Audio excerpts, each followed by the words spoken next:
Superbike is underway. Round one of the MotoAmerica Superbike Championship tore up the hills of North Georgia just 1 week ago, with series favorites Tony Elias and Cameron Beaubier grabbing a win each, an indication that we are set for a full season of close racing.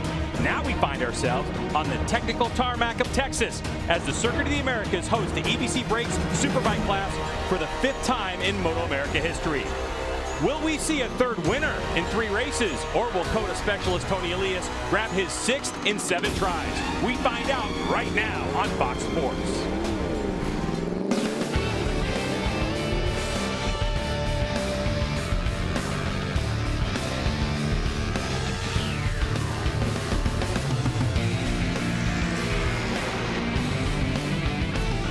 It's time for the MotoAmerica AMA FIM North American Road Race Championship. Round 2 of 10 for 2019 from Circuit of the Americas, just outside of Austin, Texas. Hello everyone and welcome to the Championship of Texas. My name is Greg White, standing alongside Jason Pridmore, 2-time world champion. Now Jason, we are just 6 days removed from Road Atlanta, round number 1. And you know what, as we go from one time zone to the other, it couldn't be 2 dramatically different racetracks. Yeah, Greg, obviously Road Atlanta is very flowing, has a good flow to it. This place is a little bit different. A lot of fast straightaways with some very, very slow corners, which makes it extremely technical. There's a little elevation here like Road Atlanta, but that's about it. 2 very different places. And so far, we've seen 2 different race winners in this EBC Brakes Superbike class. That was at Road Atlanta, and here's how that went. Well, the thing is, right? Oh, Garrett Gerloff goes down to turn 1, Greg. Oh no, and into the air fence he goes. Gerloff with a big ride. And he's seeing, okay. Oh, there we go. Josh Herron down. Oh, no. Yep, Josh Herron down at the end of the back straightaway. Walking towards the motorcycle. That's going to be, you know, Greg. This is Tony. Is he going to keep it turned? Oh, whoa, whoa, whoa. All right, that right there, though, that's a mistake on Tony. That's what that is. That is nothing else. From 11th to the win, Cam Beaubier, race number 1, victorious. To the line they come, and it will be Tony Elias. Oh, man. Look at JD Beach again, Greg. From the second row, JD's trying to lead it into turn 1, and he will. As Tony Elias just jumps in right behind him, Garrett Gerloff has a problem. Man, he has some bad luck. Is it a fender maybe, It's Jay? a fender or something is hanging off the right side. Yeah, that could be it. Yep, and now Sam's trying to get out of the way the best he can, but that really... Oh, no. JD's loving it. Coming across the line, it's going to be Tony Elias with his first win of 2019. In second spot, Matthew Skoltz on the Westby Racing Yamaha, just ahead of factory star Cameron Beaubier. Yeah, great job there. You can see Tony, he just had a little baby boy. He So sure that's did. probably going to be towards him. That means another month of diapers. Yeah, that's going to be first win as a dad is what that is. So tremendous effort from Tony. So after 2 of 20 scheduled races in this championship, Tony Elias leads by 4. Matthew Skoltz and JD Beach just a couple points behind. A pleasant surprise having Kawasaki and Privateer's David Anthony in 5th spot. Josh Herron down at the bottom of the pile on this list. Make no mistake, he won't be down there for very long. Josh Herron looking to rebound. When we come back, we'll highlight the rivalry of the 3 of the fastest Superbike riders in the U.S. as FS2's coverage of MotoAmerica rolls on. Today's coverage is brought to you by Dunlop, the official tire of the 2018 MotoAmerica Championship. And here comes Josh Herron under braking on the Yoshimura Factory Suzuki bike. He'll take over the lead for the moment. And here we go down into turn 12 again. These guys have had some issues in the past, but that all started back in 10-8. From 11th to the win, Cam Beaubier, race number 1, victorious. To the line they come, and it will be the final lap of this race. Tony Elias looks like he has this one in hand. Coming across the line, it's going to be Tony Elias with his first win of 2019. Great job there. You can see Tony, he just had a little baby boy. He so sure that's did. Probably going to be towards him. That means another month of diapers. Yeah, that's going to be first win as a dad is what that is. So tremendous effort from Tony. Welcome back to FS2's coverage of MotoAmerica from Circuit of the Americas. Now, of the 4 active Superbike race winners, 3 of them are on the front row here at COTA for the race today. And to say that these 3 are rivals is an understatement. In my eyes, Dyson with those 2, Tony and Josh. It's wild, you know. They are not afraid to bounce off each other, and they're really aggressive with each other on the track. There's been times where I've been faster in practice, and I just get kind of shuffled back on the racetrack just because I'm not aggressive enough. I think Cameron is really strong in many areas. He's consistent and he's smart. He has big balls in the right moments, so that makes him strong for the championship. That's why he's champion all these years. For me, that's all about the show. You know, it's about the show and kind of throwing in those unexpected jabs, you know, into the stomach. Like, you're not expecting I'm going to throw it in there because it's going to fluster you and get you all wound up, and your heart rate gets going, and that's when you make your mistake. So I'm throwing passes in the whole race. It doesn't matter how tired I get doing it. And he always makes, you know, crazy stuff work. Like, he'll ride around the outside of you once you think that you passed him, and then all of a sudden he's on the outside of you and outbreaks you in the next corner. You're like, what the heck, man? So what we do in the track could be also really good for our lives or worse, you know. So we try to respect each other. There's that moment, that day when you had a trouble and you feel it on the grass, and in that moment you would like to start to punch them or kill them or hate them. And we are playing hard, and everyone is thinking, don't play with my foot. they're extremely incredible competitors, and they've definitely made me a better racer. When you're at the track, this is business. I mean, we're here to make money. This is our living, and you know, I'm going to throw a pass in there. It doesn't matter if you're a teammate of mine or not. You know, it's time to make some money. It's that competition between those three. It's part of what makes EBC Brakes Superbike so special. No question, and we've seen this rivalry before. Last year, the biggest difference, Greg, is that now two of those guys are on Yoshimura Suzukis. Cameron might have a good seat today. And our very own Hannah had a chance to catch up with Tony Elias and Josh Herrin after Super Pole. All right, Tony, put it on the pole again this weekend, fastest in that last session.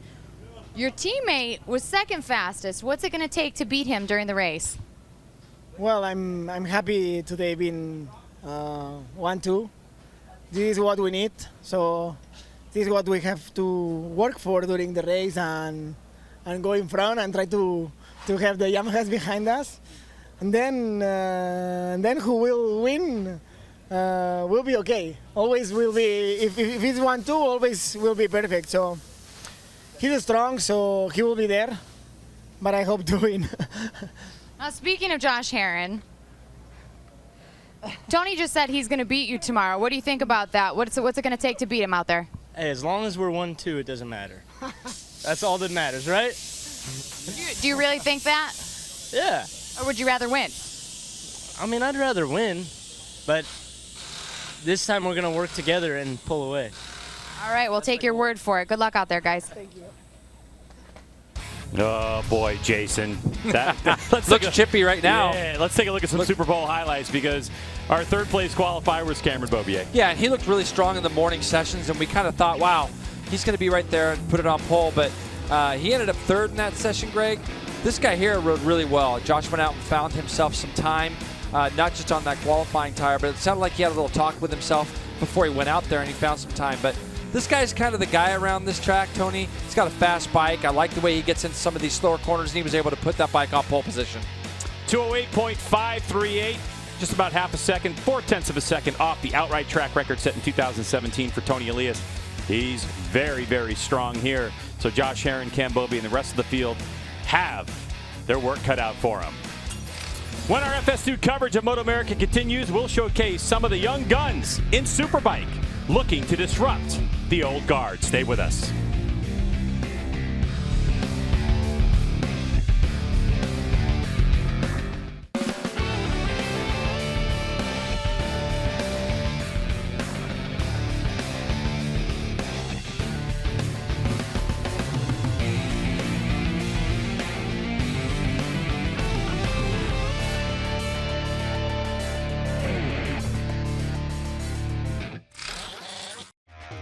Back at Circuit of the Americas here in Texas, 2 riders to look out for, both Yamaha mounted, JD Beach and Matthew Skultz. JD, of course, back in Superbike, first time since 2011. Matthew Skultz in 2018, Rookie of the Year. Both finished on the podium last week, both starting on row number 2.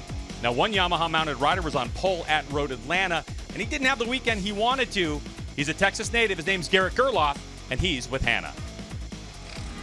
Now, Garrett, last weekend was obviously not the ideal start to this season for you. Had a bit of a crash during race 1 and some trouble with your fairing during race 2. What are your hopes going into this afternoon's race?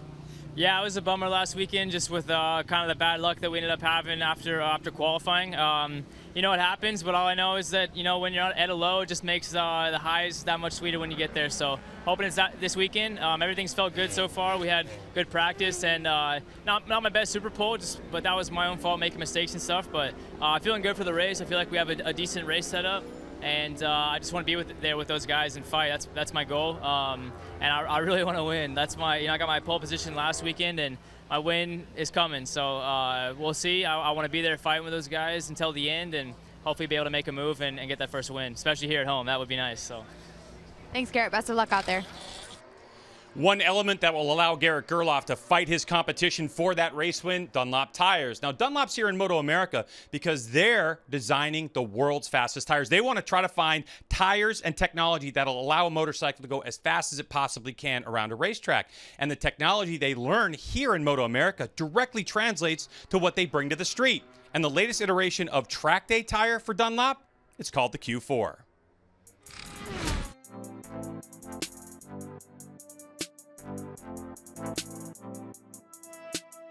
Dunlop decided to introduce a Q4 basically to build upon what we had in our predecessor tires. We really wanted to expand the dynamic range of the tire, to take the rider who's getting into track days and all the way up to racing, a little bit wider range. The feeling is really, really good, very confidence inspiring, and you're able to get an incredible amount of lean angle, but more than that, the feel on corner entry braking and the acceleration feel is more similar to what you're getting out of the races like these days. The Q4 makes my job a lot easier because it does give that rider the confidence that he has to not worry about his tires. He can put the tire on, we set the pressures in the morning, and we literally don't have to check them the rest of the day. So it takes that variable completely out of the picture. The Q4 is going to take you all the way up to within a few seconds of a race pace of our slick tire.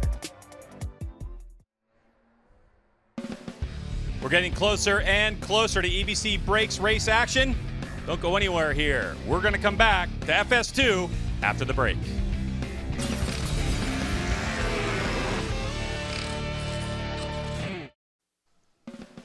Today's coverage is brought to you by EBC Brakes, the official sponsor of the 2019 MotoAmerica Superbike Series. Welcome back to Circuit of the Americas as we have a look at the MotoAmerica paddock. Jason Pridmore, this track is something else. It's a long one, and it's great, Greg, but you go up that turn 1. What we don't see here is the big elevation up to turn 1 to a very slow turn all the way through those S's. That's kind of the iconic spot of this track, turn 2, 3, all the way to turn 9. We just saw in our small warm-up session Jake Gagne tip over in turn 10 up over the top of a hill into a very hard braking turn 11 to the fastest back straightaway. Into a kind of a stadium section, Greg, 12 to 15, and then 17, 18, a great corner, through 19, one last slow corner coming onto the front straightaway. Jason, let's take a look at the Suzuki Hot Spots because getting a really close view of this track is really critical to understanding it. Absolutely. I talked just now, Greg, about the elevation change coming up over the top. You have to start your turn very early. You got to commit early for turn 1 because you can't actually see a tipping point till you're up the top of the hill. So turn 1's going to be a place we're going to see quite a bit of passing. This is down now into the turn 11 before you lead onto a big, long back straightaway that's going to be great for any kind of drafting and things that you're going to do. This is, again, turn 11 here, and you can see how long that straightaway is going to be, Greg. And what riders have to be careful of the first couple of laps coming down this straightaway here is to make sure that if they get into a draft or a double draft, that they don't get themselves into trouble when they get to this spot, the hard braking area of turn 12. What makes this track so technical is you have to train your brain to go from such a high rate of speed down to the slowness of some of these first gear corners. And then I looked at turns 16, 17. This is over the back behind the paddock. fast right-handers. This is going to be probably third gear. You come out of here, a little bit bumpy on the exit, and back to second, and then back to the front straightaway, Greg, after one more corner. All right, there's a look at the hot spots. We're going to take a break. On the other side, the race is looming. Don't go anywhere.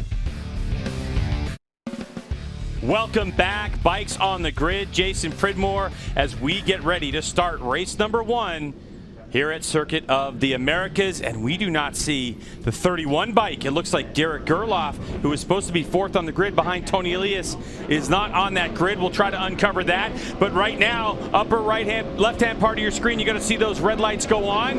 And when they go off, clutches are out. It's a long drag up the hill to turn number 1. Tony Elias looks like he has a good launch, Jason. Great launch. He's moved over. It looks like, again, JD Beach with a tremendous start on that attack Yamaha. He's come down the front into second.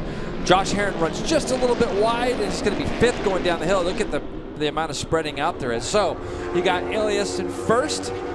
Then you got JD Beach. Then it looks like Cameron Beaubier there slotted into 3rd. What a shame for Garrett Gerloff. I don't know what's going on there, Greg. Hopefully we'll have Hannah on the case. But at the moment, it's number 24, Tony Elias, Factory Yoshimura Suzuki, setting the pace as he's done so many times, really since he got to the U.S., Jason. Yeah, this is what people have to be a little bit worried about, especially Cameron right now. And JD's doing a really good job. You can see a small, tiny little gap going away. The thing is, the Yoshimura Suzuki is so fast that when they come down through this section, this is the turn 10, top of the hill, and when they get down to the bottom here, there you go, Cameron goes up underneath JD Beach, Josh Herron's going up underneath Matthew Schultz, but Cameron runs wide. Loses just 1 position, does Cameron. I mean, he got it for a moment, now back, but Herron is on his tailpipe. Can Herron control that wheelie and just blow by the Yamaha? So I'm looking at number 1 and number 2 back there in 3rd and 4th. Nope, Beaubier holds on to it. And there's right there's Garrett Gerloff. So he came out of the pits. So that's good to see. The field hasn't exactly got completely away from him yet. And I think that's pretty encouraging first lap for those Yamahas down the back straightaway behind Tony. So JD Beach was able to kind of draft up too close to him before they got into the braking zone. And now this group has stayed really close together this first lap. And Hannah has something on Jake Gagne, who he had a big crash right before we got to this session, didn't he, Hannah? Yeah, Jake's entire crew has cleared out of pit lane completely, so it looks like he's going to be out for this race. Touching upon what you guys were mentioning about Garrett actually couldn't get his bike started, and they pulled off to the side of the track. He ultimately was obviously able to get it started, but he had to start from the back of the grid, so that is why you did not see him in his original starting grid position. All right, thank you so much, Hannah. We saw a lot of action on the racetrack. Did you see that move? Herron just went past JD Beach and Cameron Beaubier. And this is, we heard earlier one of Cameron's things about him saying sometimes he could be more aggressive, and you can see Herron was 5th when they went down this hill the last time. Now he's got himself up behind his teammate. We're going to see if what really held true that those two were speaking of earlier about maybe working together a little bit. Last week we kind of questioned, why didn't those Yosh guys work together just a little bit with Cameron Beaubier coming from the 4th row? Now the two Yosh bikes are 1st and 2nd, and we'll see if they can do that. As you can see, Herron, his foot comes off the foot peg. That goes to show how much pressure these guys are putting on their feet and their legs as they go through those things to make those. Oh! Matthew Schultz almost gets in the back of JD Beach there. He's going to get it turned and get back on. That was a really kind of odd mistake there. Yeah, no harm, no foul on that one. Another credit to the COTA track. So much asphalt available there. Jake Lewis doing a great job. Yep, moving up there. Yeah, he's in 5th. He's right behind JD Beach now. But let's see if these two guys kind of sort each other out. So I think Herron's close enough where he should be able to draft Tony right now. Now, just to give you a bit of information, this is Jake Gagne's crash from earlier on. We had an unscheduled 10-minute warm-up session because we got rained out with lightning earlier on this morning. And so this was probably, Jason, just maybe 35, 40 minutes ago when this happened. And this is what rendered Jake Gagne and his motorcycle out of this competition. I'm really paying attention to his legs right now as he slides off into the gravel. And it didn't look like he had done any damage. Now, the one thing I really liked about what I just saw down that straightaway, Josh Herron kind of just stayed in the back of his teammate the whole way. There was nothing, no carving each other up when they got down to the end of the straightaways. Josh kind of stayed there. Matthew Schultz looks like he's tipped over. Yep, that's 2 mistakes in that lap for Matthew. You can see all the gravel that's being dragged back out onto the racetrack. So very easy turn to do it in that tight right-hand corner, and that kind of starts our stadium section. Good to see Matthew up and okay. He should be able to fight back through and get some solid points. I'm Just looking back to see if I can see Garrett back there. It looks like he's back at about 6th. But the 3 guys that were starting on our front row have all kind of found themselves together now. Let's look at the lap times, Greg. 2:10.9, I believe. 2:10.6 for Josh Herron. Yeah, also high 2:10s. Beaubier had a 2:10.7, faster than Tony Elias, but he's dropped off on that little straightaway. So some work possibly on the gearing for that Yamaha to do. There's number 88. Still got gravel coming out of his bike. Well, 88 was Max Flinders. Oh, sorry. Yeah, Matthew right behind him. Sorry. Matthew Skoltz right behind him. So Skoltz, as Flinders is in 11th spot, Skoltz in 12th. So he gets back up to it. And then we have Bradley Ward behind him, Sam Vertorico as well. So back up front we go. Tony trying to pull the pin on Josh Herron and Cameron Beaubier. This is what he likes to do. He wants to test riders early on and see if they have the pace to go with him. Cameron's fast to the middle of that section. Yeah, Josh he really ran it up on the back of Herron there, didn't he? Yeah, that's why I had to go a little bit wide, go over that paint.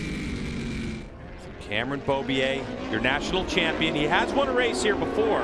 Back in 2015, beginning of MotoAmerica, they made a trip to Circuit of the Americas, and the race wins were split by Josh Hayes and Cameron Beaubier. That was a year where Yamaha won every single EBC Brakes Superbike race. It's going to be really interesting to see how Cameron strategizes this race, because his bike just doesn't seem to have the top end that the Suzuki's had. You can see how they pulled away from him on that straightaway. So if he leads coming onto that straightaway, he's a bit of a sitting duck late in the race, say the last lap. And I feel like he can't draft past them to get close enough to them to do anything at the end of the straightaway. So, and it's going to be very hard for him to conserve tires at this track specifically, especially with the advantage that it seems like the Yoshimura guys can kind of pull on him down some of these straights. You can see through all this section, they all look pretty close. Cameron's bike, they definitely made some changes to that overnight, or from session 1 to session 2. By the time they got to Super Pole yesterday, the bike definitely looks a lot better. Left-hand part of your screen is the running order. So your favorite rider represented on that graphic: Elias, Herron, Beaubier, Beach, Lewis, your top 5. Also of note, Jason, Yoshimura Suzuki's of Tony Elias and Josh Herron running the same combination of Dunlop tires. So it's the soft combo. We know that from the sticker on it, where Cameron Beaubier is running extra soft front, extra soft rear. So when you talk about conserving tires, now, it's not just one for one. Right. Each motorcycle is set up a little differently, and we know that Cameron Beaubier loves that extra soft front tire. So later on in this race, we'll see if it plays a factor. By the way, fastest lap of the race was just pulled by number 31, Garrett Gerloff, in 6th spot. He just did a 2:10.449. So Gerloff on a charge just behind that battle we were just witnessing, Jake Lewis and JD Beach. Yeah, Garrett's able to close up on the back of them, and that last lap, almost, like you say, Greg, full second quicker than the guys in front of him. And Tony's just kind of in that spot right now that he's good at just grinding out these laps. And I think if Josh feels like he's got anything for Tony, he'll draft past him. If not, we've seen him do a couple things like this. Like, he's well in the draft there. He could go by Tony, and it looks like he's going to do that. Let's see what happens when they get down here to the braking zones. A look over. Yep, Josh is going to lead his way into turn 12. So now we're going to get a look and see what Herron has as far as speed through this whole little section here. And we'll keep an eye on the lap times as well. So lead change, first year Yoshimura Suzuki pilot Josh Herron. I like how Josh goes through that double right. Kind of opens it up a lot in the middle of it. Tony he's able to just keep it a little bit tighter. You're witnessing the drive of the Suzuki versus the Yamaha when they opened up the throttle. You can see those Suzukis getting a couple of bike lengths on Cameron Beaubier as we have the onboard camera out the front of his Yamaha R1 on that Monster Energy Yamalube Yamaha factory racing machine. You can see the wind blowing, Jason, by our camera positions. I mean, that's what you're looking at, is how the wind's really picked up. You see the drive Josh gets out of there? What Tony does is he really gets the bike stopped in these slow corners, and it almost appears like he's a little bit slower from the apex to the exit, where you can see, look at our Suzuki weather, 19 mile an hour, Greg. That's a lot of wind now. But you'll see the difference in lines between Tony and the other two specifically. You're going to get a chance to see how much earlier he turns into some of these corners and makes what he does work. There's a perfect example of it there coming through these S's. Herron opens it up just a little bit more than Tony. 1/3 of the way done in this one. 15 laps expected for race 1. The championship of Texas at Circuit of the Americas here in Austin, Texas. You have Yoshimura Suzuki leading the way. Josh Herrin, his first season on that team. And then Tony Elias, the seasoned veteran who came here. First time racing in America at Circuit of the Americas back in 2016. If you remember the story, Tony was sitting on the couch 2 weeks before this race and got a call as Jake Lewis, who's in the picture there, number 85. Jake the Snake on that M4X Star Suzuki. See right in the middle of your screen. Jake had that ride heading into 2016 and got hurt. They asked Tony to come in and he won it the first 2 races. This is for third spot as Garrett Gerloff, 4th spot. So as Garrett Gerloff continues his march through the field, he just went by JD Beach. And you can see they're off just about 3.5 seconds from this battle we're witnessing up front. See how much tighter Tony can kind of keep the bike in certain sections, and he's still able to make it work. And I always find it interesting when you have 2 guys on the exact same team with the exact same bike, especially with a crew like Yoshimura with as much experience they have, but they can do 2 different things. But they both can make things that they're doing work. And I have we've watched Cameron enough now to where we know he's just kind of sitting there watching, and he's going to. Now he knows that both these guys are riding right around the same pace. It's going to be really now who can keep the motorcycle underneath them the best for the next, say, 8 laps as they get ready to start lap 6 right now.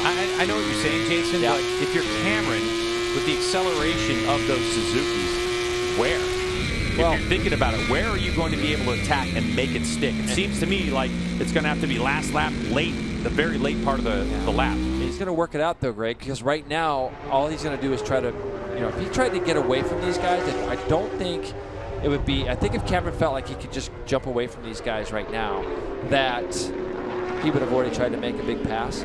I haven't been able to really see anything that tells me that Cameron just feels like he can just go by these guys right this second and pull away. So he's very, very good about keeping bikes underneath him. We've seen him do this before, even last weekend in Atlanta, when he had to come from the 4th row. He got himself up into that 5th and 6th spot and sat there the entire race. And I think, too, he's also going to have it in the back of his mind with Josh and Tony's kind of history with each other. He's going to look as he goes now up underneath Tony Elias, and Tony wants to try to tip it in because Tony likes to go in there tight like we've talked about, but he makes that pass. Now let's see what happens here. Can he get in the draft to Josh Herrin? And does he feel like he has pace? We know that the fastest race lap ever recorded was Cameron Beaubier, the 2:09.1 back in 2017. He has a lot of pace here. The question is, does he feel like he can get around Josh Herrin and set sail? Because he knows that these 2 Yosh pilots are fighters. They're scrappers. They will throw shots at him to disrupt his flow, especially Tony, because he's going to go to work, quick work on his teammate or on his competitor Cameron Beaubier and say, okay, Cameron's got to flow through this corner, so that means if I just park him, I'm going to be able to just chop up that fast time that he's doing. Right, and that is the key, is that Cameron can get to these turns on his own and try to roll through them. That's going to be kind of the difference. But see, I feel like Tony right now is he's got to see what Herrin has, and he's going to follow whatever Cam does now as they come down here into this last corner. He's going to have a look up underneath the inside of Herrin and make that pass, Greg. Now let's see what happens as they shoot out of here. Will Herrin turn back up underneath him and have the power to go back past? You can see Cameron moves over to the left to try to defend things a little bit, and he's just not able to, but he's going to outbrake Herrin. So we're going to actually see Cameron Beaubier now lead through these S's for the first time as he runs a bit wide. He'll be able to hold it, though, tight back up the inside. Yeah, he's able to hold it. And so now we're going to get to see, does he pull a gap through these S's over these Yoshimura Suzukis? I'm looking at the body language of Josh Herrin, too, to see how frantic he's going to get. Like, if it's really going to up the pace, you'll see a slight body language change. Yep. Little bump bobble in the middle there. But now let's see Tony now is starting to think to himself, okay, Cameron wants to go. But I think if Tony just kind of sits there, it could be on the back of Herrin as they come out of turn 11, which is where they're headed down right now. There's turn 10, and now they're heading down. Look at who's catching them, Greg. Garrett Gerloff is coming. And with these guys messing around with each other just a little bit, it's going to allow maybe a 4th rider into the fray here. So Cameron could have been looking at his pit board as well and seeing that he was getting caught maybe. And so Tony, right now, I feel like needs to try to get up to Josh, and maybe try to draft him. He's got a double draft, but look at both these guys can pull up on the back of that Yamaha. Heron's trying to go past Cameron as they head into this braking zone. Couldn't quite get it done. Couldn't quite get Jason, it there. I'm just thinking, Garrett Gerloff can get up onto this group. Yeah. And he's got enough tire underneath him. We saw Cameron Beaubier in race 1 at Road Atlanta come from 11th on the grid and win the race. Now, could we see Garrett Gerloff coming from the last row of the grid? This is incredible. Yeah, well, no, he's right. Amazing. There's no question about that. It had to make his heart sink when his bike wouldn't stop. Cameron Beaubier is going to have a lot of confidence knowing that he pulled enough of a gap that these guys couldn't draft past him. But he's just got to continue to pound it out. The other thing is as we were watching on Friday, Jason, and calling the qualifying practice number 1, qualifying practice number 2, was the stability of the Yoshimura Suzuki of Tony Elias, especially on the straightaway. Yeah. And take a look at his motorcycle now. And what we were talking about is, does it wiggle? And it's not as stable as Josh Herron's motorcycle, as Herron's going to blow by Cam Beaubier up into turn number 1. Herron's going to go tight to the apex. Is he going to be able to hold it? A little wide, but he's still able to get it up on the meat of the tire and get a drive. Beaubier trying to sweep around the outside and gets it. Yep, big move by Cameron. So he definitely feels, and I think has the confidence knowing that if he can just get through all these S's faster. I'm just looking at our boards right now. There was only one guy in the 210s that last lap, and it's that guy in 4th place that keeps on closing up on these guys, Garrett Gerloff. But it's so hard, Greg, to run through these S's as fast as you can every single lap and push to the extent that Garrett's trying to push to, Cameron's Beaubier tries to pull away from them. And you can see this lap it didn't quite get as big a gap, and now Garrett has basically joined the party. These guys are, Tony kind of was a little bit sloppy in 10. You can see he's even too wide as he gets into turn 11, trying to get that bike slowed down. Cameron ran wide, so that allowed Herron to go through. Now Tony's going to get a double bike draft. Josh Herron may have got a little bit of a brake adjuster, something, or maybe a map change. I saw his left hand work the bar a little bit. Hardest braking part of the circuit, off the back straightaway. Oh, look what Tony does. Dive bombs right to the apex for position. Just see him do it all the time. It looks like he's going to follow in there, and then he goes straight to the apex. And now Gerloff fires a shot at his teammate as well. Cameron might be able to turn it up underneath him. He does. So now it's a fight of 4 guys. And what we're seeing, the reason why the racing's so close is because we're seeing small mistakes in the slowest corners. How about Garrett Gerloff? What a run for the second-year Superbike pilot. Super Sport champion back in 2017. And what an incredible run for him. Luckily, Jason, this is lap 8 of 15, because had that been the last lap, it would have blown this race wide open. But there's enough tarmac left in this one to possibly close it back up to Josh Herron. Yeah, and I think Garrett now just needs to be a tiny bit patient.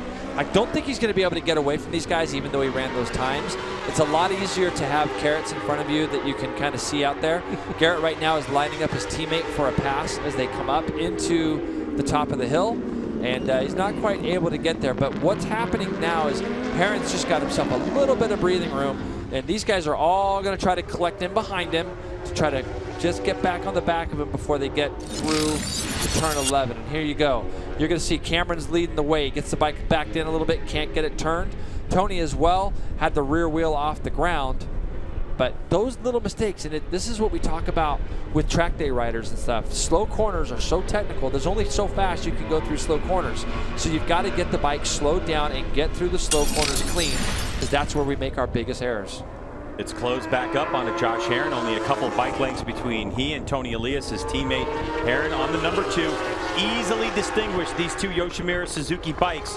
Tony Elias with that bright yellow paint versus the orange paint on Josh Herron's bike, plus that dark number 2. Cameron Beaubier with that bright green helmet on the number 1 bike, as those 2 teammates start to scrap it out. Well, Tony just had to look over his shoulder to see how many people were in the party, and now he knows it's not only just Cameron, but his partner, his Garrett Gerloff teammate, has joined the fray as well. And when you talked yesterday about Tony and some of the setup changes, we saw them change a shock in the middle of the session to make that bike a little bit unstable down the straights. That's that movement that we're seeing.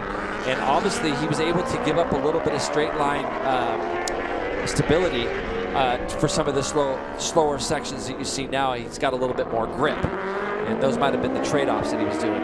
Impressed with Josh Herron and him controlling the pace of this race. He looks awfully tidy leading it. As you can see, who's involved in this battle for first. It's Herron, Elias, Beaubier, Gerloff.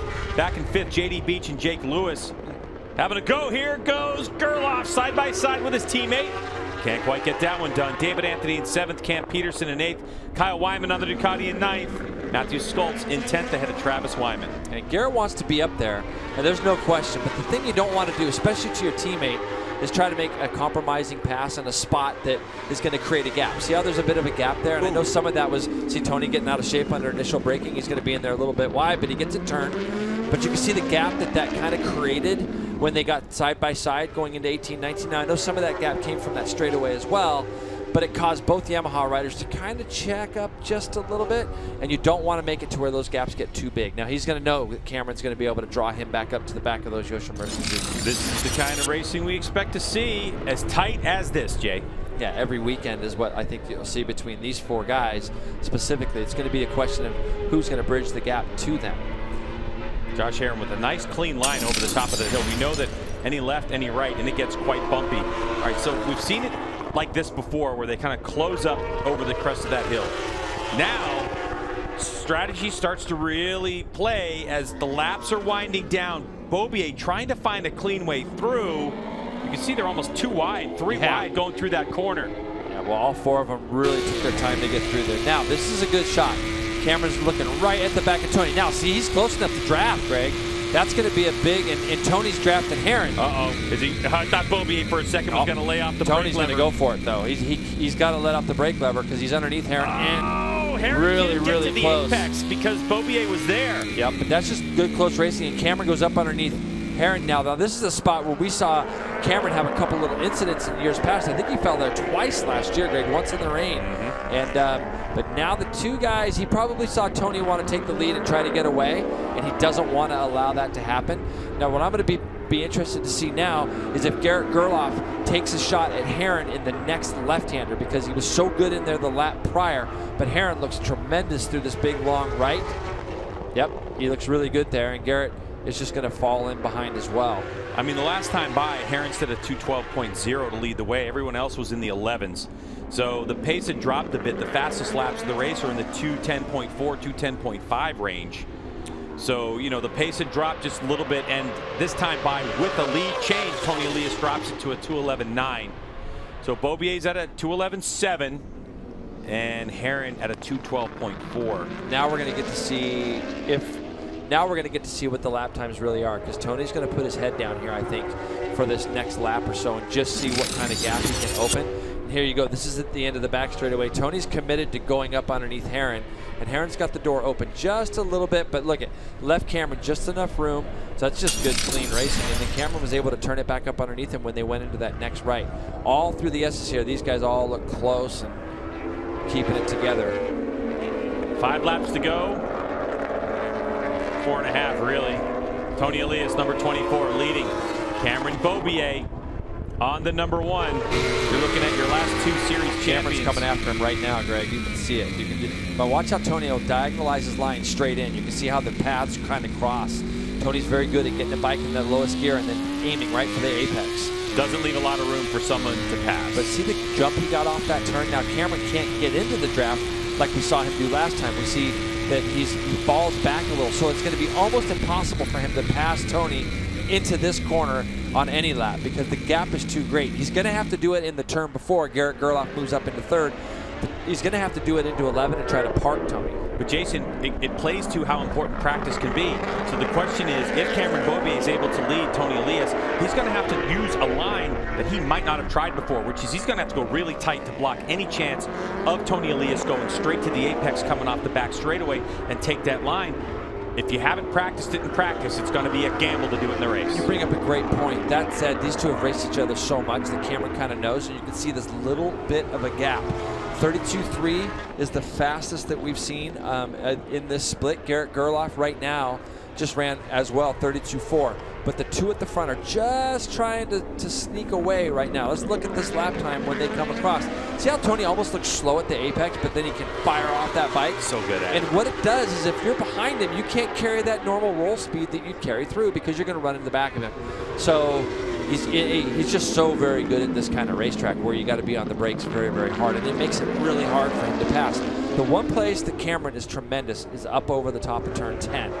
And this is all coming through these S sections. As you can see the top speeds on the right side of our screen there. Look at that, Kyle Wyman third, 185.9 wow. on that Ducati. Wait till he starts getting that bike really sorted out. He could be another player in this thing. But all through this S section is, you can see they're kind of spreading out a little bit now, but we're coming into turn, this is going to be turn 8, and then the next one is another left, and then the turn 10 is where Cameron's really good, where they're coming up to right now. So since Tony passed, by the way, they've dropped the lap times by about 0.8 of a second down into the 2:11 lows, 2:11.1 each for Tony and Cameron, where when Josh was leading before he got passed, it was a 2:12. So those 9/10 of a second are showing right now as Josh Herron's starting to fall off the back of this group. So it looks like he had all the pace he had at the moment. As the laps continue to wind down, Garrett Gerloff has done an incredible job to get himself in a position for a potential podium spot. Josh Herron will never give up until the checkered flag flies. We know that. No, absolutely not. Josh will still be trying to fight his way back. And you can see this is the battle for fifth rather, as JD Beach now has kind of moved away by 1.2 seconds the last lap over Jake Lewis, who's riding tremendous as well. Both these guys right now are in the 212, 213 range. Both have bests of right in the mid 211s. So they're not that far off. But these two guys now are just trying to make a small break.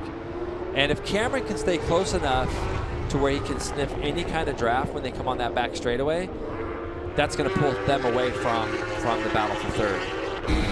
And what's at stake here? It's early days in the season. I understand that. But there's still a championship that's starting to formulate. And Tony Elias has 4 points on Cameron Beaubier. If Cameron Beaubier can win this one and put Tony behind him, that's a 5-point difference. We're going to see another change in the lead for the championship. Do you see that? Do you see how he goes left?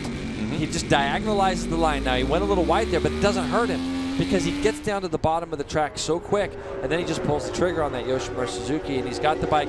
I'd have to ask him if he's in first or second gear, but the thing is, Greg, it looks to me like he goes back to first. He really gets the bike stopped, gets it tipped in. He doesn't run a lot of engine braking on his bike. We know that from talking to Roger yesterday. Raj likes to ride with a lot of engine brake. Remember when he talked to us about switching bikes? So Tony probably gets it into that low gear, hammers on the brakes, diagonalizes his way in just off the middle part of the tire where he can still get a lot of bite out of that front tire, trail braking, and then he fires it off the turns. This is the one spot where Cameron's good though, up over the top, but he's got to be closer in order to try to do something with Tony down at the bottom of this hill, because Tony again will move over. See how he kind of moves it in? Oh yeah, Cameron's trying to open it up, but he can't, like you're saying, Jason, carry that roll speed to get the line, exit line that he really wants. There's the splits, left part of your screen, so we can see 2/10. Gerloff now just over a half a second behind. Down the long back straightaway. Beaubier not close enough. You can see that Tony just has that motorcycle dancing on top of the pavement. It's just the rhythm that he has with the Yoshimura Suzuki. No, that's exactly right. Here's a little replay of Gerloff going up underneath Herron a lap or so ago, and Josh has done a tremendous job to get himself back in this fight. You can see he is climbing back onto the back of Garrett Gerloff right now. He's not letting these guys go. And I mean, really, when you're in Josh Herron's spot right now in fourth, anything can happen right in front of you. It's only going to take a small mistake to try to do something with him here. To try to do something with these guys, rather. Yeah, 2:11 flats last time around, so the pace still frantic. Only 0.6 of a second off the fastest lap set. Early days. That was Gerloff on lap 3. Here we are deep into this one with only 3 to go. And they are still ripping. I mean, tires still doing the job. Also a lighter fuel load. Lap traffic up ahead. Yep, 2 to go now. So, and, you know, the thing that Cameron does, and we heard Tony say in the pre-show, see the difference in lines again, but in the pre-show we heard Tony say that Cameron at the right time always finds the way to be aggressive. Like, I think Cameron is a thinker and he watches what goes on, but he's not going to be afraid to make a pass. And it's probably going to be a place that we haven't really documented just yet. You can see here, all going down through the S's. This is all pretty one line. Can't really do much here. But it is, with both of these riders will talk to you, the strength of the Yamaha. Yes. It has a way to just flick through these corners a little bit better. Although it's a favorite of Tony Elias. We heard him on a podcast earlier this week talk about how he likes certain sections of this track, and the section that we just went through is part of Tony's favorite. And now they got a back marker just in front of him, but Tony's just pulled away ever so slightly here. And they're going to go past somebody. And Garrett's trying so hard to get on the back of him. You see Garrett runs a lot of corner speed, but see how it ruined his exit just a little? And those guys just kind of gap him. So what it does now is Cameron's trying so hard to just get into that draft, and it pulls them away from Garrett as they go down this back straightaway. And the hard part is that if you're Garrett Gerloff, you've got to try to figure out a way to outbrake these guys going into here just to try to make up that deficit. It's very hard to do that lap after lap. And when it comes to throwing a shot at Tony Elias, how do you outbrake the braking master? It's really hard, and it literally is one of those things where when you look at the speeds, like we had it just a little bit ago here, it doesn't always tell the story, because those can be kind of draft induced also. They can actually help you. But he's just so good about being patient, getting the bike slowed down and stopped, is Tony. And that's the thing that makes it hard. Cameron looks like he's got some speed all the way through here, doesn't he? Certainly does. We're heading to the final lap, folks. Look at if you've been chilling, on your couch or your recliners laid back, you better prop this thing upright, because this thing's getting ready to get really interesting as we're going to head to the white lap. I think Cameron, just by the view that we just had there as we go into the white flag lap, it's going to be one of the final two corners, Greg. I'm calling second to last corners where he's going to take a shot. The last lap of this race, Tony Elias leads the way in the 24 from Cameron Beaubier on the number 1 as they peel it into turn number 1. Beaubier's got a decent brake marker and a run at him. Garrett Gerloff in third spot, pulling away from JD Beach. Jason, now is the time. If Beaubier has done all the work and studied what Tony Elias is doing, his plan is set in motion right now. Yeah, absolutely. And he's just trying to get himself closer. I think that the shot he's going to take is going to be very late in the lap. It's going to be a lunge down the inside in, I believe it's turn 19, Greg. And we're looking on the left side of our screen, and we're seeing Garrett go down. He may have lost his transponder, or maybe there's a reason, but you can see him very solidly there, still in third. So for Garrett Gerloff fans that are out there watching and seeing that, he's still in the race, he's still there. Now this is the one spot that I thought Cameron might be able to take a chance, but he's just not close enough now. So Tony's going to get it in there, and watch how he doesn't really lose anything. He's going to be able to fire it out. I think for that one, Cam gave him a little bit more room and tried to get a run on him in the draft. Back straightaway action, Cam Beaubier, he's closing on him. Is he going to make the move now? Wow, he pulls out and he goes by, but we know how Tony is. Right to the apex he goes. Is there any room for two bikes? Tony Elias back with the lead. Now he's got to be careful here, because Cameron was going to try to do something up underneath him. So it's great to see that Yamaha had the power. See how cagey Tony is? He's not going to open it up in the middle and let Cameron cut back up underneath him. Now they're kind of back on their traditional lines. They've sorted things out for a couple of turns, but Cameron's got a lot of pace in this next right-hander, and I think that he's going to fire a shot in the left-hander that comes right after this one. Cameron Beaubier, half a bike length behind Tony Elias. This is for the race win. A little wider goes the number 1 plate. Tony getting on the gas. They're going to slam on the brakes and go to the apex. There goes Beaubier. Can he get the drive out? A little wheelie. He's going to leave it open. And Tony Elias, they touch. Now it's the run to the checkered flag. And it looks like Beaubier gets pushed wide, and that'll do it. Wow. Tony Elias, Cameron Beaubier, and Garrett Gerloff with the fastest lap of the race on the last lap. 1/10 of a second behind his teammate. Nearly steals the win from these two. Coming from last on the grid. And our early race leader, Josh Herron, in 4th. JD Beach in 5th with Jake Lewis in 6th spot. We continue to have races coming to the line. And that's the 25 of David Anthony.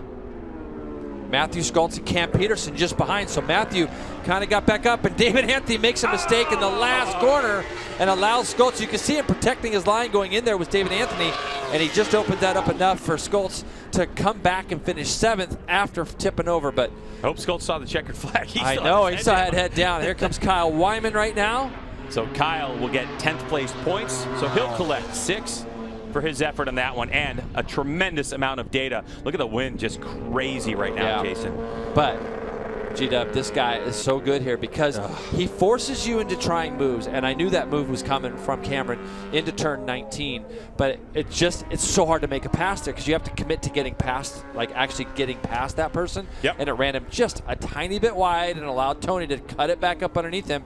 Cameron was trying his best to try to get that bike slowed down in the middle of 19, but the physics of it just weren't allowing that to happen. Jason, how fast is a 1/10 of a second? It's not much. Not much. Margin of victory under that, 0.089.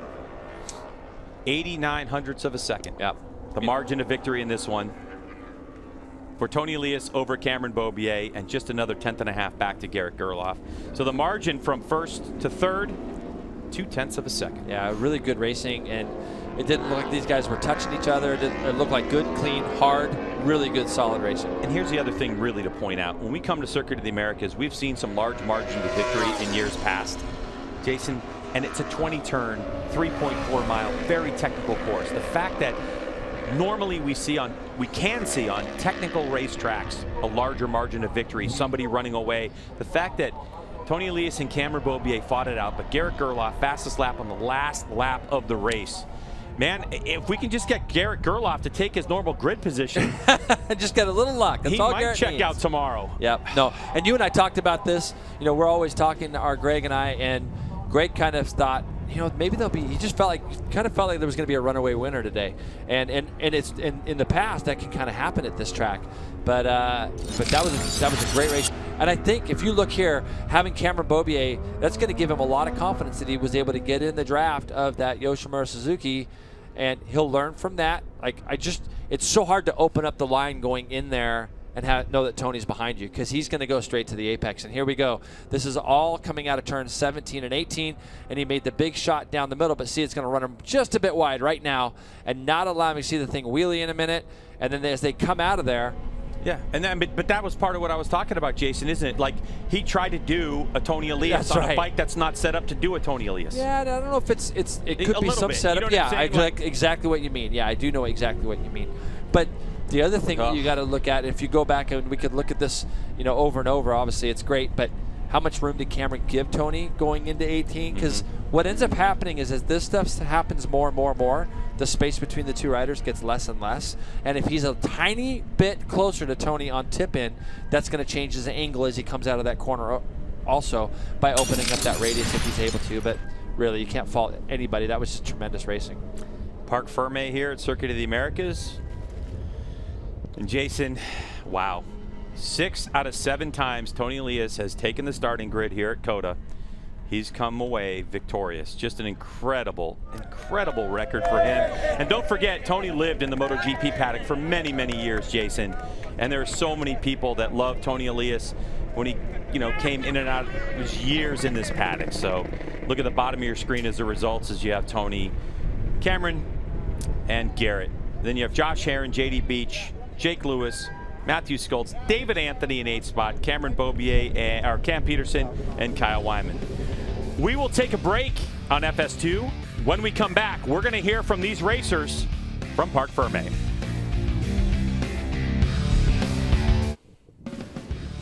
Today's coverage has been brought to you by Dunlop, the official tire of the 2019 MotoAmerica Championship. Looking at my heart rate monitor, Jason, it's just starting to recover after a spectacular race 1. The EBC Brakes Superbike class here at the MotoAmerica Championship of Texas. Let's get right down to Hannah, who has our race winner. I'm here with Tony Elias. Tony, what a hard-fought battle to the finish there with Cam. Take us through that last lap. Well, it's been a strange weekend. Not many practice, working hard and a lot. But I think we did a great job. The only thing, any tire we chose was a difficult ride to the end. Probably Cameron had problems. Me too, everyone's. But we battled hard. I keep calm for the most part of the race, in third position, trying to understand the situation. But I was in a risk. P3 was not good for me. I started to overtake, trying to do my rhythm. But we were on the limit. The tires were sliding a lot. Cameron was there. I did a mistake in the last lap. Anyway, he did a great job. He tried so hard, me too. This year it's gonna be a difficult year. If we want to win, we'll have to sweat a lot, both me, him, and everyone. But that makes a great show, so I hope you enjoy it. And thanks to my Yoshimura Suzuki, they are working so hard, so good. My family, my girlfriend Christy, my family in Spain. So thank you so much. Thanks, Tony. Congratulations. Well, Tony delivered on his promise at the beginning of the year to put on a good show for us, and he predicted it, JP. He knew it was going to be nice and tight this season, and so far so good. Yeah, he has a riding style, Greg, especially that works good here, but it works great everywhere. And you heard him say that it's going to be a lot of sweating this year for both of these, for everybody, because the racing is going to be so close. I mean, let's not keep in mind that Josh Herron was only 1.9 off the win here today. Did a great job. Let's shoot back down to Hannah. Second place finisher Cameron Beaubier. Cam, second place by just a hair there. Where do you find the patience to kind of sit and watch Tony and learn to see what he's going to do before you attack to make your move? Yeah, it was a tough situation for me. I knew a couple places where I could pass him, but I knew that he was going to be able to go by me on either the front straight or the back straight. So I was just trying to bite my time and kind of just, I feel like keeping my back pocket where I felt like I was stronger than him, and he had some spots where he was stronger than me also. So at the end of the day, we didn't get it done. I went for it in the last section, and he tightened up his line pretty good going into the second to last corner, and it wasn't enough for me to like squirt out of that corner into the last corner, and he got me into the last corner and rode pretty protected right there. And yeah, we didn't have it today, but we got tomorrow to try. We got some things that we're going to do to the bike. Just got to give it up to my Monster Energy Yamaha team. They've been working so hard. I'm just really actually enjoying this weekend. This is the most competitive we've been here in the last 3 years. So it's not a win, but we're on the box and feeling strong. So Bell, Alpine Stars, and Man Above for keeping me safe, and yeah, we'll go get them tomorrow. Thanks, Cameron. On the box, but also Jason on the right track. On the right track, and you know, you hear him say, hey, we're on the podium. You continuously hear him say we're better off than we've been the last couple of years. And the real thing is there is you saw Cameron's bike do a big wheelie as he started to get on the gas, and that allowed Tony just to get up underneath him. And folks, that bike is sideways up underneath Cameron. You could see the thing backing in, but they ran each other close. But Cameron has what? He's got 2 seconds and a first now. So he's got more points than he's had in the last couple of years. An incredible run from our third place finisher, fastest lap of the race. He's with Hannah. Garrett, it seems like the start of the season you have not been able to catch a break, but you are here on the podium despite that. You fought your way from the back of the grid to a third place finish. Tell us what happened at the start there and how you ended up here. Yeah, I mean, just had a problem getting the bike started. Sometimes it happens when these things get hot that they just have trouble starting. And man, I was pretty devastated when we had to pull it off to the side of the grid. But you know, like luckily the thing fired up as soon as everybody took off, and you know I had to start from the back because the pace car passed me. But man, I just you know I know I have good speed, and I wasn't about to let something that could have been a negative put me down. So man, I rode as hard as I could. I had a rough first couple laps trying to get around guys, but once I had some clear track, I could see them coming to me, and I felt good, and the bike felt awesome. My Yamaha R1. You know, glad we came back to the front by the end there. I just wish I could have, you know, maybe started from the front. So we'll work on that tomorrow. But big thanks to my whole team, Yamaha Financial Services, Monster Energy, just everybody on the team, all of the guys that work so hard to get the bike dialed in like we have it now. Cortec leathers, HAC helmets, CD boots, everybody. My family's here. I got some friends here. I can't thank them enough, and just got to give all the glory to my Lord and Savior Jesus Christ. So thank you, appreciate it. Thanks, Garrett. You and I spoke before this race and how they had that 10-minute warm-up, and you know sometimes when bikes get hot they don't want to restart that quickly, and it sounds like that's probably part of the problem. I know we'll find out exactly what it was, but he's going to be wishing right now they could start race 2 right now, because he's got to have so much confidence getting ready for tomorrow for sure. He's going to, when he puts his head down tonight on that pillow, he's going to be fired up, ready to go for tomorrow. Don't go anywhere. More from Circuit of the Americas on the other side of this break. What a race we've had.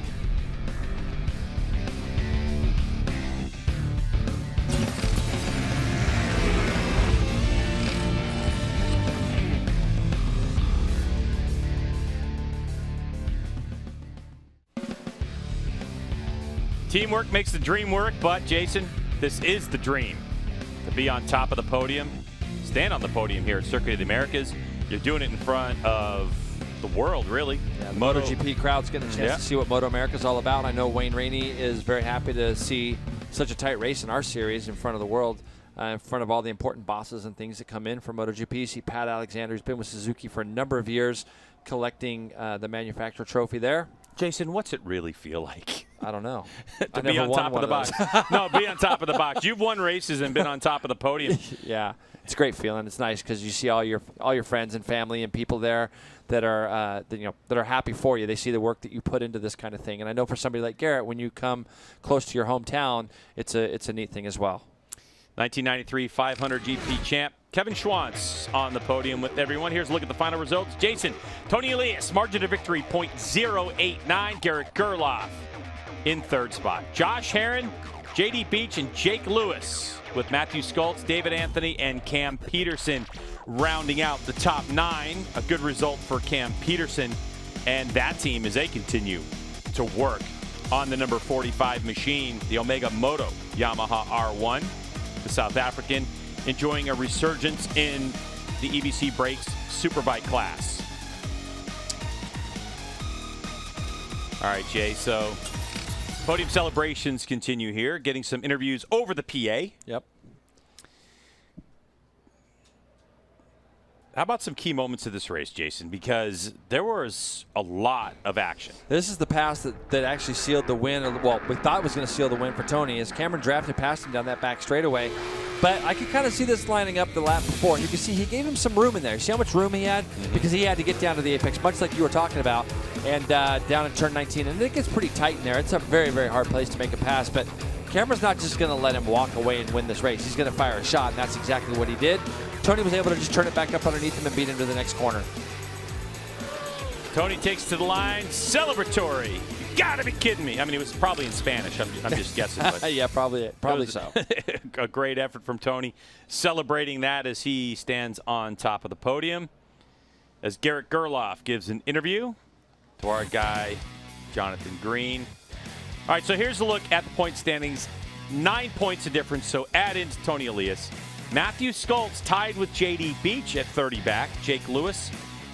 We talked about at the beginning of the show, Josh Herrin wasn't going to stay in 9th place for very long. He's now moved up to 7th, where David Anthony slides back just a little bit, 1 point behind Jake Lewis, who moves up. And it almost seems unfair to see Garrett Gerloff in 8th because he's done such a good job in these first 2 rounds and hasn't had much to show for it. So you see him just behind Josh Herrin. And then we'll move on back here. You see Kyle Wyman in 10th today. I was looking at his lap times, Greg. A little off from what I think I would expect of him today because I know he did 11s and 12s yesterday. 13s were as quick as he went. Jeff May wasn't here today. Max Flinders and so on back down the thing. Sad to see Jake Gagne go out.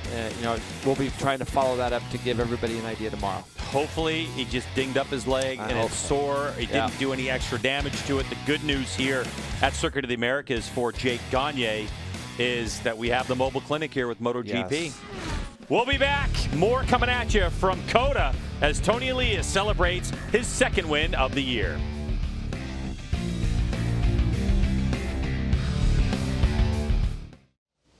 Well, Jason Pridmore, I don't want to speak for you, but I kind of do. The EBC Brakes Superbike class was an absolutely phenomenal race and better than we ever expected, I think.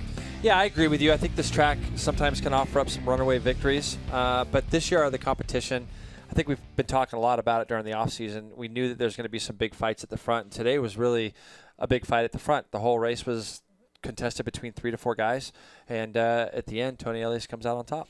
Post-race interviews, we didn't hear Tony talk a lot about some changes he wants to make to the bike, but we certainly heard Cameron Beaubier talk about that, and that's going to be key over these next 23 hours to get that Yamaha a little bit more racy with the Suzuki. I think there's 2 things that Cameron can do when he goes away tonight and puts his head on a pillow. Number 1, his bike was able to draft past the Yosh bike. It took a lot of drafting down the back straightaway to do it, and if he doesn't get off that corner with Tony, it makes it harder. Second thing, he wanted to do the element of surprise as far as passing Tony, and he was able to do that in the last corner. You heard him say that Tony's better in a couple places and he's better in a couple others. Well, now they both know where they're both good, so tomorrow will be a lot of fun. Now, this race that we just saw is a race I want to relive over and over and over again. So why don't we take a look right now, Jason, at the race highlights. Yeah, right off the bat, Tony got the jump off the line into such an important turn 1, and you can see it's so hard because during the beginning of the week, you don't get a chance to just start from the start line. We saw Matthew Skoltz make a mistake very early. Then it was really the two Yoshimura bikes and Cameron Beaubier. Look, there's really nobody behind them at this point. So these three guys, we thought were going to be fighting it out for the victory. Cameron took his shot at Tony at the end of the back straightaway. Then he took a shot at Josh into the last corner. He wasn't really able to hold those guys off, though, when they got to the straightaways. They were both able to get by him. As you can see, Tony diving down the inside of Cameron at the end of that back straightaway. But now look who joined the party. Garrett Gerloff slid up underneath his teammate momentarily as they went through the little infield section that we have here at COTA. Josh Herrin did a really good job, and I'm sure that there's going to be things he's going to be able to go back and tell his team as well as far as what he can do to hopefully be in this fight all the way to the front tomorrow. Garrett Gerloff was able to slide up underneath Josh Herrin with about 4 to go to solidify his third spot. This is what we saw on the last lap. Cameron Beaubier is able to go past Tony Elias in the draft, but Tony's turned it right back up underneath him like we've seen him do so many times. Cameron took a shot in turn 19. This is turn 20 they're going through right now. Tony was able to turn back up underneath him and get there for the victory. Jason, looking at that last shot, that final corner, when Cameron Beaubier tipped it in, yeah. What I just saw there for the first time was as he was getting to that apex and leaning on Tony, he did one of those. He knew that Cameron Beaubier, Tony Elias knew he was coming. He threw him a little bit of a bow there. And he was expecting a little contact. A lot of people think that that's a dirty thing. It's not. What we're doing is we're trying to protect our front brake levers from getting hit. And even though we have front protector brake guards now we have front brake guards, it's kind of an old school thing. If back in the day, you didn't want to hit somebody's hip or their leg and have your front brake lock up on you. As we go overnight and more changes are going to be made, we had Roger Hayden in with us yesterday, and we were talking about Josh Herrin and his setup and how he went in one direction, now another, and there really seems like that team is starting to find their way. And I'm gonna gamble here and say that I think the biggest changes to a motorcycle overnight are going to be with Josh Herrin's motorcycle, and he's going to be within 1.6 seconds of where he was today. What he really needs to be able to do now is go back with his crew when they look at the data and go through lap after lap and figure out why these little gaps were happening and what parts of the track those were happening. I thought it was a great race today for Josh Herrin, and I think it's going to add a lot to his confidence to show that he can be there, and he'll be back tomorrow for sure. Thanks so much for joining us on the FS2 coverage of the EBC Brakes Superbike class for MotoAmerica. Race number 1 done and dusted. It's Tony Elias for Jason Pridmore and Hannah Lopa. My name is Craig White. We will see you tomorrow right here on FS2.